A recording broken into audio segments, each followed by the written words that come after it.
What is up, everybody? Welcome to a special crossover episode. Locked on Bulldogs, Locked on Gamecocks.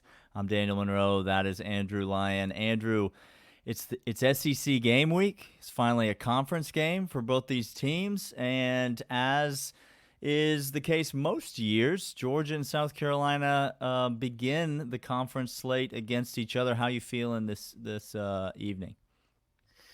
Daniel, I'm feeling pretty good. I can't complain too much. Like you said, first SEC game, it's always got a little bit of an extra special feeling when that game comes around, especially for Georgia and South Carolina. I feel like this is one of those games that honestly does not get talked about enough in this conference, but I think it's one that both fan bases always look forward to. And I think that's going to be the case once again when they take the field on Saturday.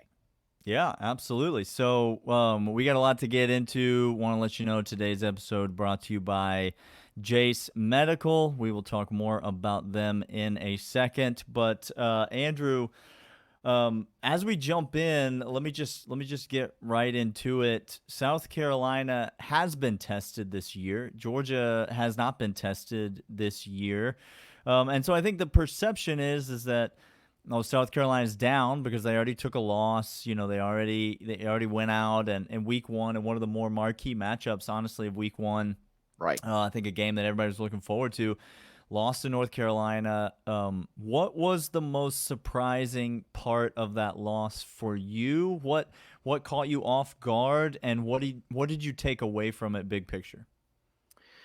Daniel, I think the thing that was most surprising to me, I'll just go ahead and address the elephant in the room, was just how gosh awful the offensive line was that night. I think Gamecock fans, the reasonable ones, I should say, they knew that this offensive line was going to struggle this year. But I don't think anybody imagined in week one against a North Carolina defense that was putrid last year, and that's putting it kindly, that the Tar Heels were going to rack up 9 sacks against that Gamecock offensive line. So that was by far the biggest surprise. And the unfortunate thing, Daniel, was that Spencer Rattler played a relatively good football game, considering the fact that he got sacked 9 times and pressured countless more times on top of that. He still threw for over 300 yards, completed 70+% of his passes, and he never turned over the football, which I'd say most quarterbacks probably would not be able to do in those circumstances. And so I think the big takeaway from that game, Daniel, was essentially, okay, Spencer Rattler seems like he has gotten things figured out. The light is really starting to come on for him. But now, when that is starting to take place, we've got problems up front. And it's problems that you can't address overnight. How on earth are we going to work around it? So, week two, you saw a difference in play calling, I think, at the start of the game. You saw a lot more of a quick passing game, get the ball out fast. Don't compromise your offensive tackle position, and therefore don't compromise your star quarterback in Spencer Rattler. And of course, against Furman, an FCS team, a good FCS team, they were able to do that. As we'll get into it, of course, on today's show, you can't do that for 60 minutes against Georgia. You're just not going to be able to. You can maybe do it on certain drives, but doing it consistently, it's going to be a hard task. And so that was sort of my main takeaway. This offensive line unit is going to be a key unit for this team if they're going to accomplish some of the goals that they had set out for themselves at the start of this season. And Daniel, you mentioned it earlier. I know that y'all have only played UT Martin. I know y'all have only played Ball State. But I've heard some pretty strong takeaways from the Bulldogs fan base as well about a couple different units that maybe you're a bit surprised about in terms of their performance. So I guess I'll throw the question right back at you. What has caught you off guard that maybe is actually a concern for Georgia right now at this point in the season? Yeah, it's funny. We're just the podcast is turning into a Spider-Man meme, I think, at this point because we're asking each other the same questions and we're giving each other the same answers. I think for Georgia fans, it's the offensive line. Now, listen, that's not maybe all Georgia fans. I like that you said South Carolina fans, and then you corrected yourself and said, no, the reasonable South Carolina fans. Every SEC fan base is awesome because it's filled with unreasonable fans, and I think we all love like that. That's the reason you and I Absolutely. have a job is because that there's For sure. unreasonable fans who listen to podcasts every single day about their team. So we love those unreasonable fans, but in my mind, the reasonable thing that Georgia fans should be a little bit concerned about is the play of the offensive line and the running backs, particularly the run game in general. Pass pro has not been an issue as it has for South Carolina for this Georgia team. I think they've looked great in pass protection, albeit against no competition really whatsoever. but the lack of movement in the run game, especially for the University of Georgia, which is something that the program has hung their hat on every single year. Georgia's not a ground and pound team anymore. They're not 3 yards in a cloud of dust the way that they were back in the day under the new regime, but they still hang their hat on the physicality and being able to move people on the line of scrimmage, because that's how Kirby Smart believes that you win football games in the SEC.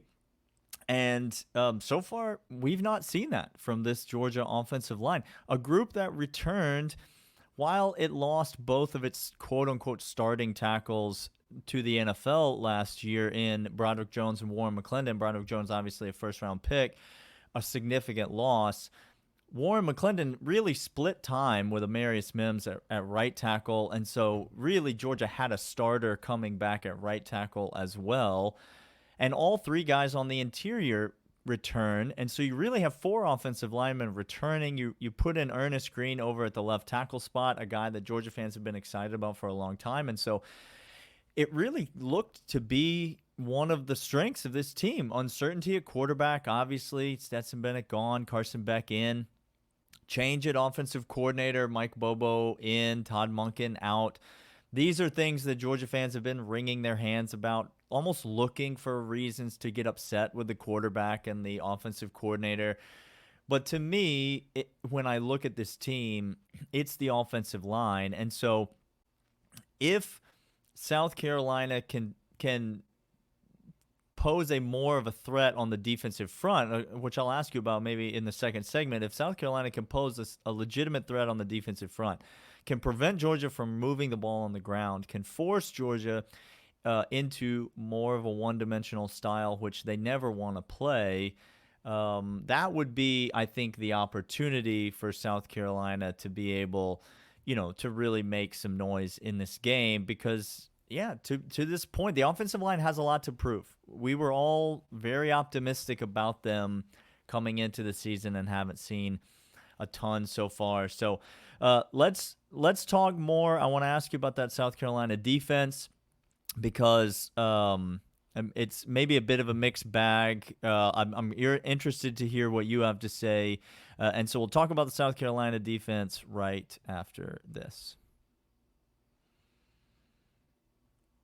But first, want to talk about Jase Medical. Everyone should be empowered to care for themselves and their loved ones during the unexpected. That's why Jase Medical offers you the Jase Case. The Jase Case provides 5 life-saving antibiotics for emergency use and gives you peace of mind so that you're not just hoping that you have access to medication in the event of an emergency. Jase Medical makes sure that you have the right medication in your hands at the time that you need it. Jase Medical is simple. They handle everything. There's an online evaluation from a licensed pharmacy, and medication is delivered right to your door, and there are ongoing consultations and care to provide you with everything that you need. So don't be caught unprepared. Save more than $360 by getting these life-saving antibiotics with Jase Medical, plus an additional $20 off by using the code LOCKEDON at checkout. That's code LOCKEDON at checkout at jasemedical.com. JASE medical.com, promo code LOCKEDON.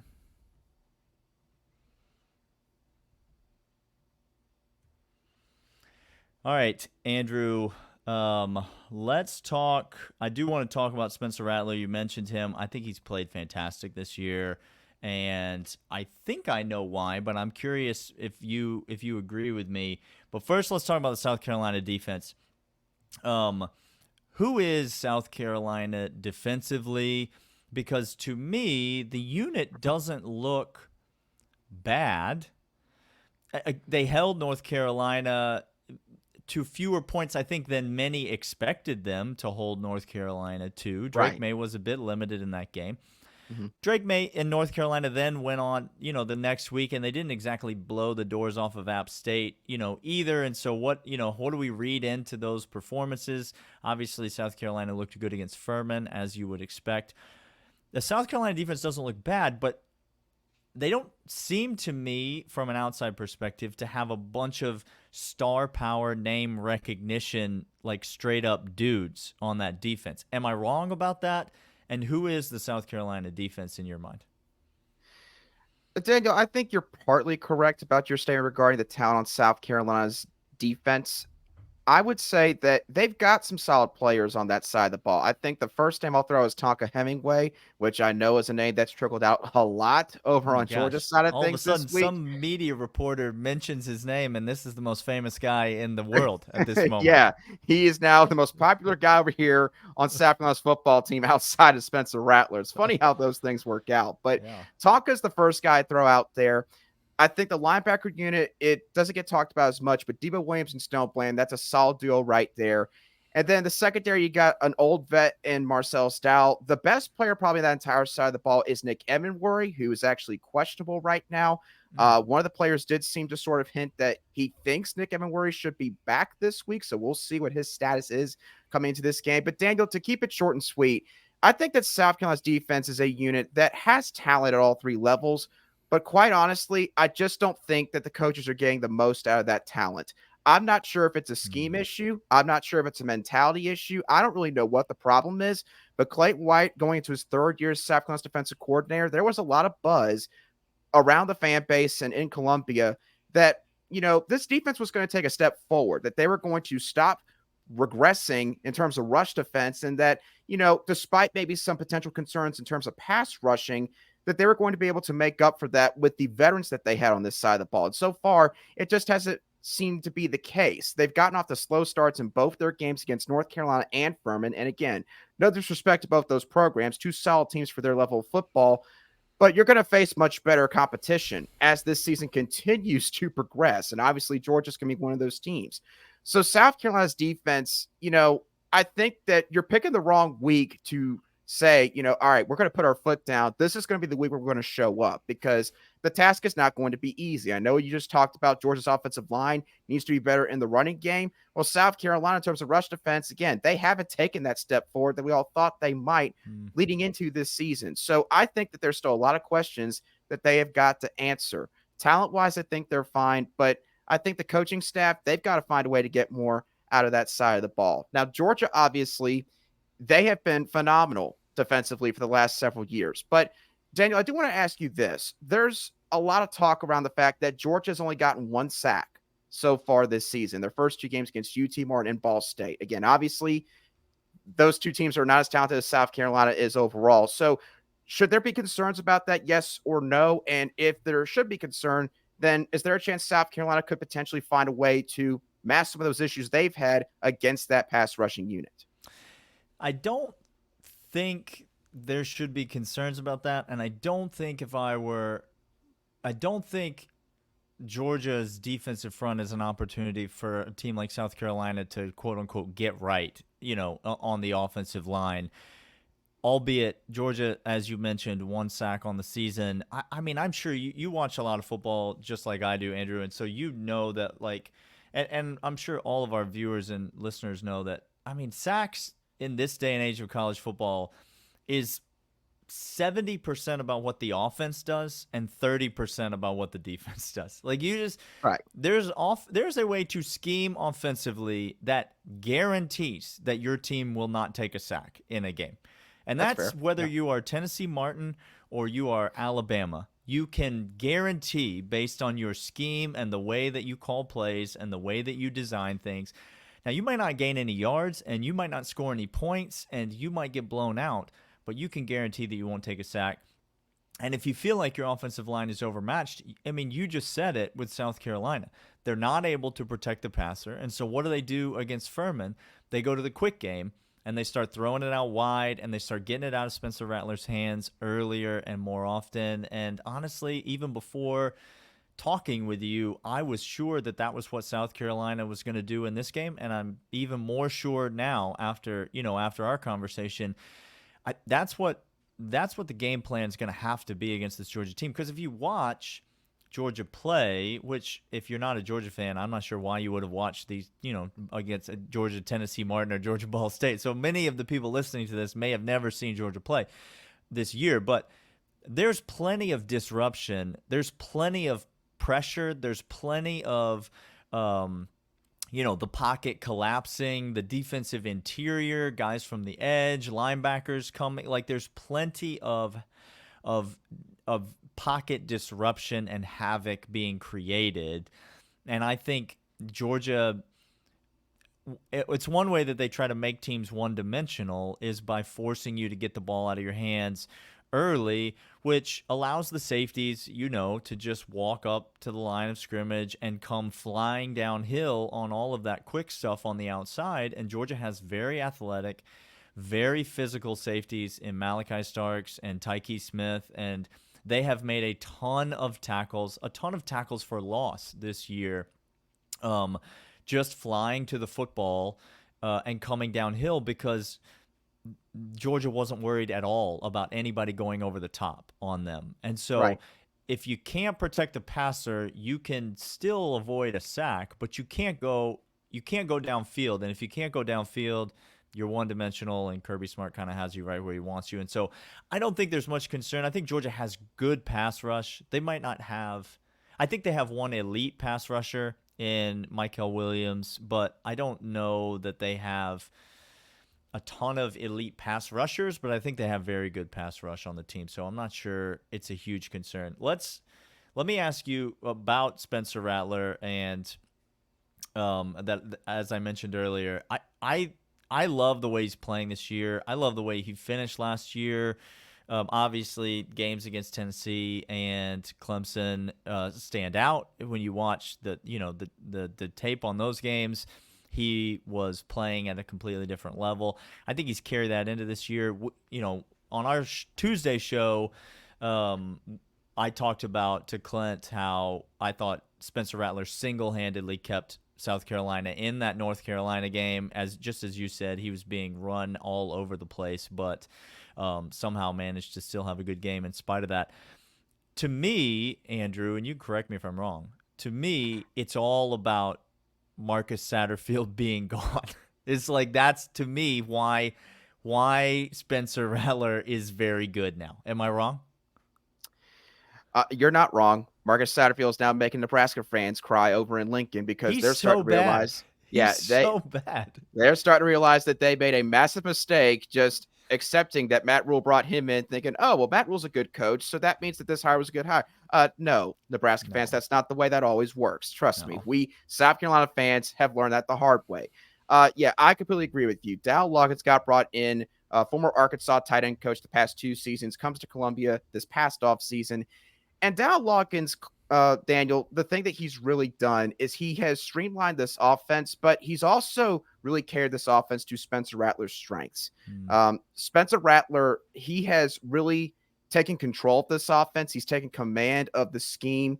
He feels more comfortable back there. And I think that, again, if you watched any of the North Carolina game, and if you're just a sicko and watch South Carolina play Furman on ESPN Plus this past weekend, then you will see that, Spencer Rattler, he is playing his best football right now. He looks good in the pocket. He's navigating the pocket well.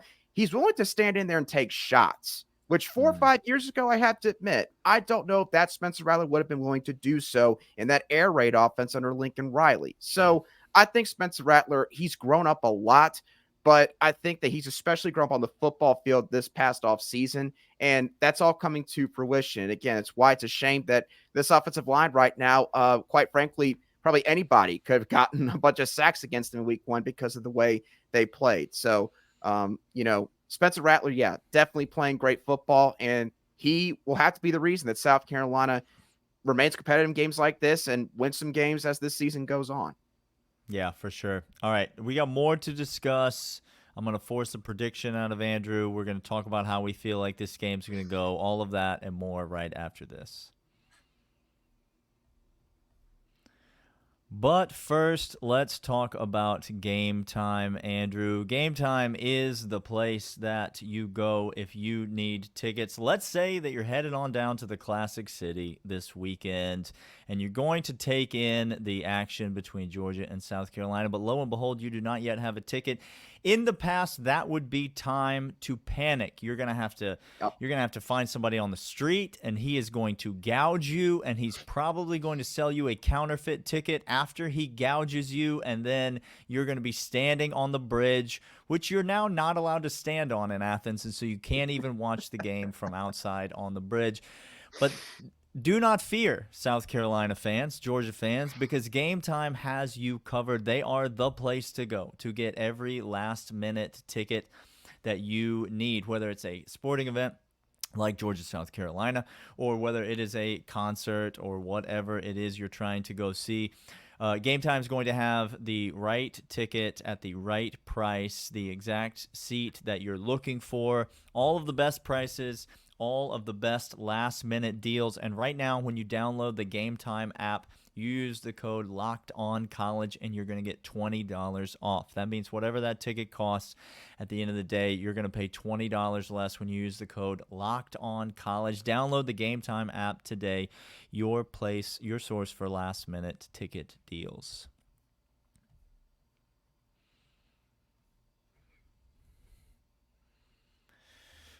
All right, Andrew, you got anything else for me before we get into predictions?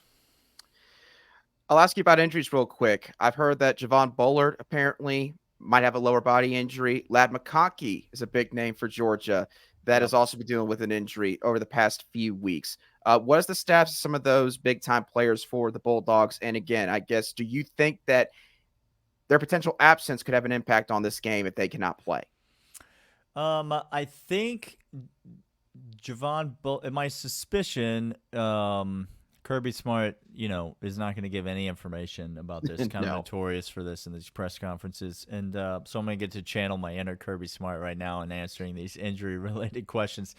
My suspicion is that Javon Bullard probably will play in this game. I do not think Ladd McConkey will play. Ladd McConkey's been dealing with a back injury, and it feels like every time he takes one step forward, it's just another step back, and it just sort of flares up on him, and it's been tough. And that is truly a loss because that's the best wide receiver on Georgia's team, and all SEC caliber wide receiver the way he's played over the last couple of years. But Georgia is so deep at receiver. They've got a freshman, C.J. Smith, that's been playing good. Former walk-on, Mekhi Muse, has been playing and been really electric, exciting. The punt return game, also the wide receiver game. They got Marcus Rosemy back after week 1, and so that's a big boost to the receiving core. And then the two transfers, Dom Lovett from Missouri and Ra Thomas from Mississippi State, both kind of coming into their own and finding their way in this offense, not to mention Arian Smith. Georgia just got a bunch of guys at wide receiver. And, oh, by the way, they also like to get the tight ends involved. And so, there's just a lot of weapons in the passing game. So it's weird to say Ladd McConkey is a phenomenal player, and I just don't know that he's missed all that much by Georgia in these situations. They're certainly a better team with him. Javon Bullard is a significant injury. If he is forced to miss time, you go to a guy like David Daniel probably is going to get the start in his spot. Freshman Jonell Aguero is a guy that people are really excited about. Does not seem like he's ready. So you've got Tyke Smith, but they really like him at the star, like at the nickel position, and so they like him up closer to the line of scrimmage, playing more in that nickel, and so really need another safety to complement, Malachi Starks on the back end. To me, the biggest injury news for Georgia is that I think Dejon Edwards is going to play for the first time this season this week. And as I mentioned in this first segment, to kind of bring it all around full circle, the running game has obviously been the biggest problem for Georgia this year. Mm-hmm. And in my opinion, and this is not an opinion that's shared by all Georgia fans, but in my opinion, Dejon Edwards is the best running back on this team. he is the guy that Georgia misses the most when he's not back there. Kendall Milton is very talented, and they've Georgia got a couple other guys that can carry the football. But Dejan Edwards brings them something different. And so if he's back this week, which I suspect he could have played last week, but they were kind of holding him for this game. They were sort of, maybe holding him back and not wanting to push him too fast. And so I think you'll see him for the first time this year. And to me, that'll be something I'll be looking for as a Georgia fan, just to see what kind of a difference that makes in the run game and if he looks back to 100%. So that seems to be, I think, the most significant injury news, hopefully leading into the game. Apparently Brock Bowers has a sore knee because he wrecked his Vespa, and so I don't know. It's just, you never know what you read on the just like the Twitter reports are on fire, and so you just if that is actually the case, you heard it from me first. Like that is me breaking that news that Brock Bowers wrecked his Vespa and has a sore knee. Brock Bowers on one leg is better than most football players, and so I won't be too worried about it. All right, For sure. Andrew, before we get out of here, it's a 27.5-point line. What are your thoughts on what happens on Saturday? A prediction? Will South Carolina keep it close? Are there percentages of an upset in your mind? How confident are you in South Carolina's ability to come into Athens and compete, keep it close, and maybe pull one out? Well, Daniel, the confidence, I should say, English is hard, y'all. It's not that high, but I do think that, there is a path, albeit it is a very, very, very small path. I think that Spencer Rattler clearly has to have a fantastic game. If you've watched Georgia football games the last few years, just as a college football fan, you will know that there's only one way you can beat Georgia. You basically have to air the football out, and you've got to torch their secondary for about 60 minutes.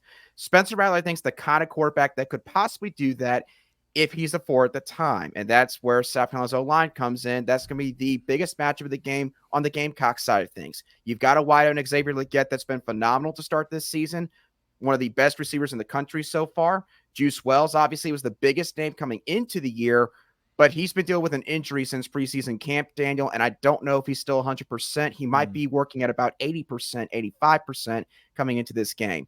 So South Carolina skill weapons would have to have a great game. Dow Loggins would have to call one of the best games of his entire career to combat some of the issues up front on that side of the ball.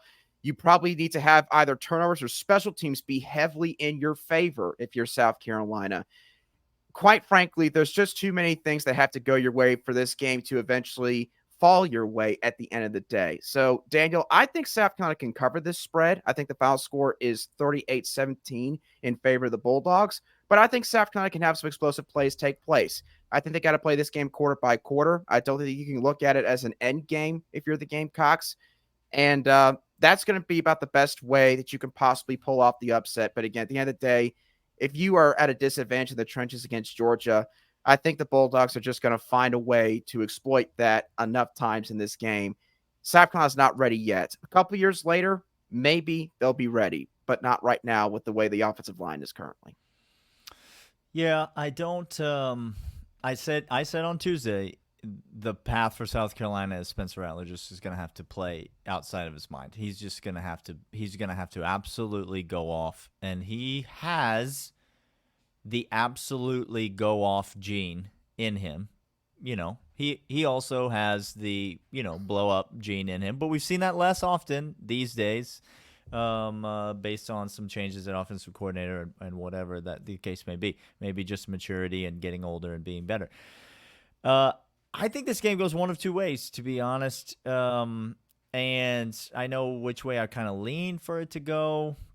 But I think there's a lot of Georgia fans that are kind of using like statement game type terminology, and I think that is definitely one possible outcome in this. I think Georgia's played a little lethargic maybe to open the season. Obviously, blowout wins, but there's a little bit of like this step up in competition. It's going to do one of two things. It's either going to accentuate the flaws in this Georgia team and in which case it will be a close game against some form of a close game, 2 touchdowns or something to that effect, close based on what Vegas thinks, or the step up in competition is going to bring out, the fight in this Georgia team, and it will be a home game in Athens against a team that, Georgia absolutely decimated last year on the field in Williams-Brice. And so I think there is a potential for that type of an outcome as well. I think we're going to learn a lot about Georgia for the first time this year. South Carolina, I think learned a lot week 1, and I don't think it's hard to know if Furman or Georgia is going to teach South Carolina fans a bunch more about their squad. Once you get into conference play, I think you're going to continue to learn. But this is Georgia's real first chance to learn anything about their team, and so I do think that something around that 25 to 30 number is probably likely. That's the direction I would lean. I would probably put it somewhere in the like 40 to 13 neighborhood if I were if South Carolina gets to 17, to your point, I think that would be telling. I would be surprised personally if that happened. But this is a better quarterback, a better offensive skill talent, and a better overall team than Georgia has played thus far. Either way, we're going to enjoy an SEC football game on Saturday, and it is going to be a fantastic time. If you're headed to Athens, have a great time. Enjoy the Classic City. If you are a Georgia fan, go follow Andrew over on Twitter. Go follow all of his work at the Locked On Gamecocks podcast. Listen to all of his episodes this week are about this game, and so you can go and listen and watch and learn his actual thoughts that he's giving when he's not on a podcast with me. And so he's been lying probably this whole time, and so you can hear what he actually thinks on his show. And if you're a South Carolina fan, Locked On Bulldogs podcast, we'd love to hang out with you this week. You can follow us over there. So, Andrew, it has been a blast. It's been great talking with you. Enjoy the game on Saturday, and we'll talk to you soon. Thank you, Daniel, and same to you and Bulldog Nation. All right. See you, man.